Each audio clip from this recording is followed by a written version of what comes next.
Hello dear YouTube audience. Today I'm going to present you how to perform a persistent JavaScript poisoning in web browser cache. So the idea behind this is that if the victim's web browser cached one of our modified JavaScript, and if the cache is not cleared manually, every time the victim visits other pages, will load our cache. Will load our JavaScript. So the idea of cache is to preload some static resources and reduce server response time. So first, we need to assume that we have the man in the middle position to perform this kind of attack. Since this is not the focus of today's topic, I will just assume that we have this position. Then, in order to perform this kind of this demo, you need to install some software to let this demo to run. First, you need to install Node, which is a common server software. Then you need to install the Closure Ether, which is the an npm for the Node software. Then you need to install the Phantom.js, which is a framework that is used in the source code. So after this, this installation instruction is available on their official website, and so I didn't include any script in it. And depend on your environment, you can install the source code. So first, we need to thanks to the Ether Dream who implement this source code for the demo. So first we need to download and install his source code. So on my machine, I have already installed Phantom.js, and this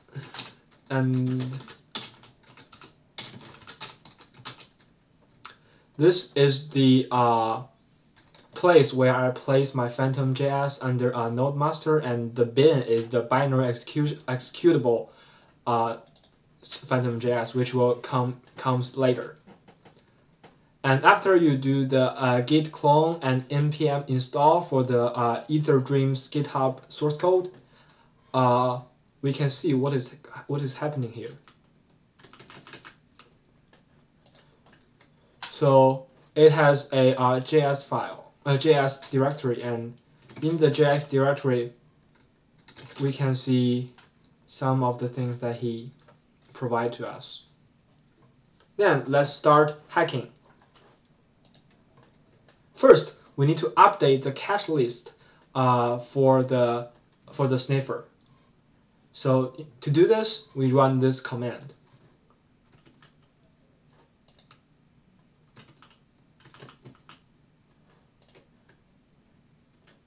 Oh, where is that term? Okay. So if I go here and I run this command,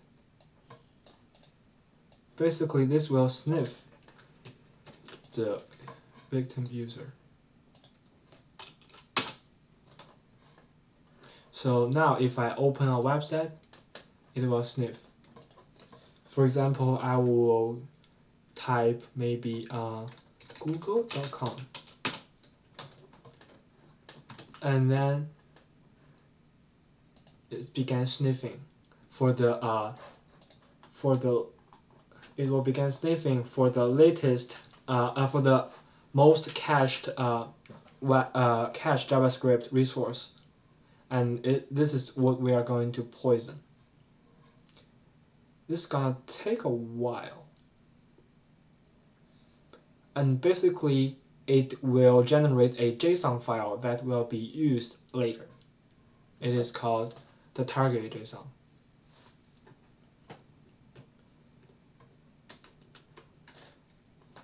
So hopefully, this will take a while, but hopefully you will wait, and it probably take 3 minutes. And you can see there's a JSON file produced. Let's see what is in there. So it's a bunch of headers, JSON. Okay. Now what we need to do is to copy the output for the JSON and to our source code.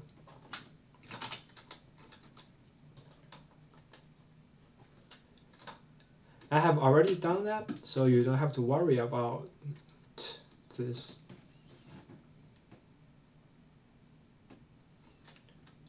Also, there's a URL list in the JSON file that in the demo that provide which kind of URL you're looking for cache. So these are some example. And we go back, and then after we update our cache list and copy the output JSON, we can start running our server.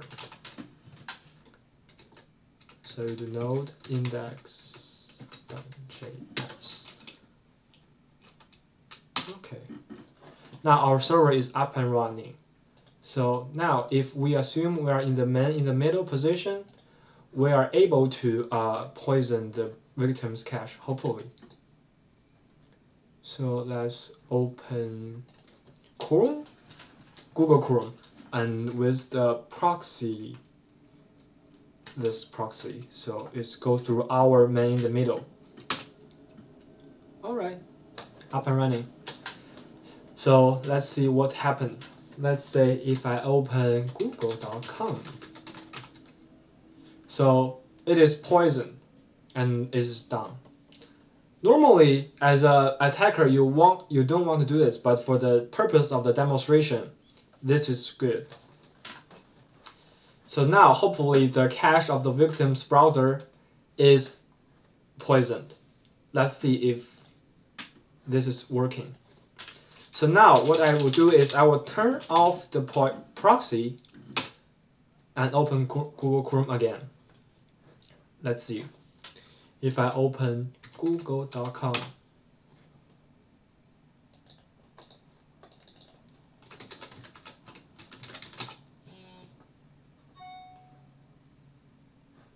so the thing is, it is only useful for the URL list that you provide in the url.txt. And as you can see, this is the notice that we put in our JavaScript. It's a cross-site description running.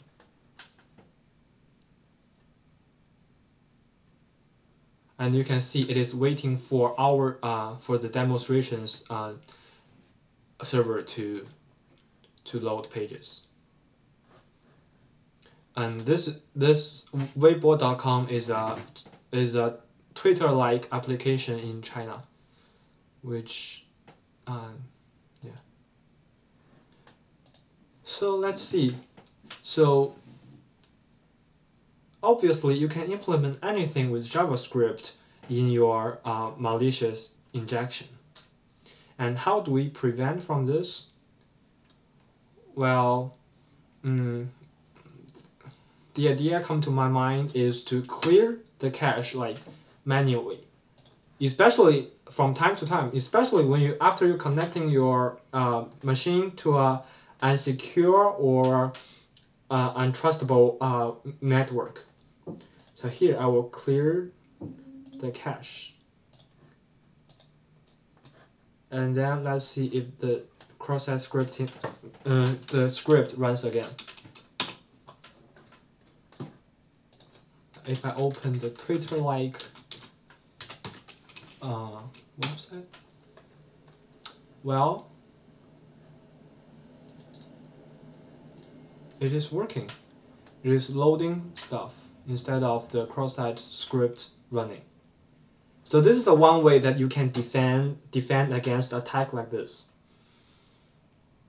So let's see what's happening in the source code.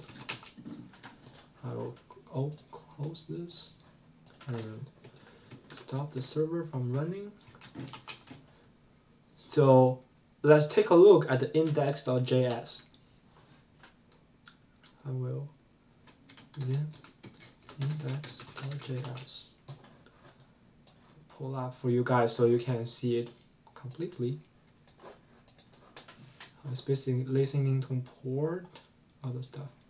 Okay, here is the key stuff. In the response header, we set the content type JavaScript and the cache control. Remember, this is what cache poisoning's persistency comes. You set the maximum age to a very large number. So which means the cache with the JavaScript will stay in your browser for a long time. Okay. And let's see what is happening here. Stop.js. This is from the source code that we include and the asset. There's a stop.js which inject our malicious JavaScript. Let's see. Here, it's a Trojan. Okay, so it's loading a JavaScript. Oh well, since I know that the Trojan.js is just alert with the cross-site script run the alert tab. So this Trojan.js is not harmful, but with Cracker, they can implement this Trojan with maybe a keyboard logger or something that can be harmful to your user experience.